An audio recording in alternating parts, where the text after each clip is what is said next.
Bon, et donc, je sais plus où j'en étais encore une fois.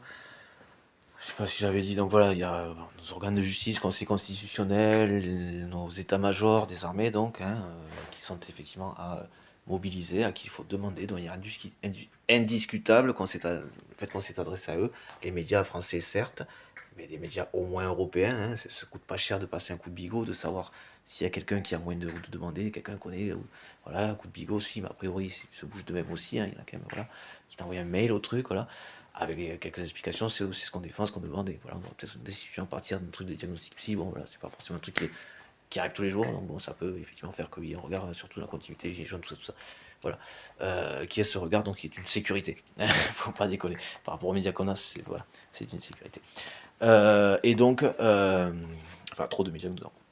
Et on sait pourquoi, parce qu'ils appartiennent à ces mêmes personnes, donc voilà, donc c'est une espèce de euh, d'appropriation, privatisation, d'ailleurs, ce qui correspond en plus à un petit peu tout ce que je développais, donc est un danger pour la souveraineté, parce que la finalité, appauvrissement, recherche de violence par ce biais, création de conflits, attisation des conflits, recherche de conflits avec des pays étrangers pendant la guerre avec la Russie, Mercosur, hein, donc arrivage cocaïne, tout ça, ce sont des violences qu'il espère créer pour justifier hein, donc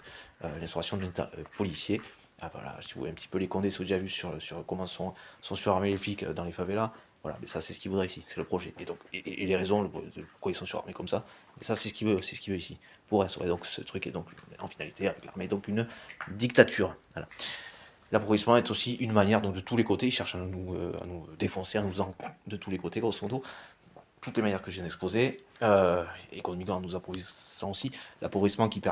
lui permettrait à lui, plus ou moins directement, et à ses pas très chers partenaires, qui ne veulent que du bien, bien sûr, c'est évident, ainsi qu'à toute l'humanité, donc racheter finalement des parties du territoire, euh,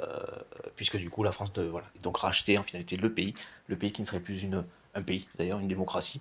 mais serait donc une entreprise, donc on pourrait s'imaginer que donc, Macron serait à la tête. Nous serions donc plus, donc, en termes de souveraineté, il y a matière à demander, à argumenter, ne serait-ce qu'à partir de tout ce qu'on voit. S'il vous plaît, pour les manifestations, reprenez cet argumentaire, s'il vous plaît, en demandant donc aux personnes concernées, état-major, conseil constitutionnel, justice, différents niveaux européens, mais européens aussi du coup,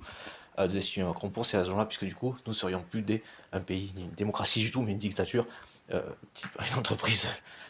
dictatoriale privée, une entreprise privée, une dictature type entreprise privée, dont Macron serait donc le président, enfin le patron, du coup. Voilà, il serait plus employé par la banque, c'est pour ça que c'est aussi sa petite révolution à lui, mais il serait donc patron du pays, et nous donc non plus des citoyens, mais des employés. Voilà, des esclaves. Tout ça, c'est pas bon, hein. C'est pas bon du tout. Sa réponse au changement social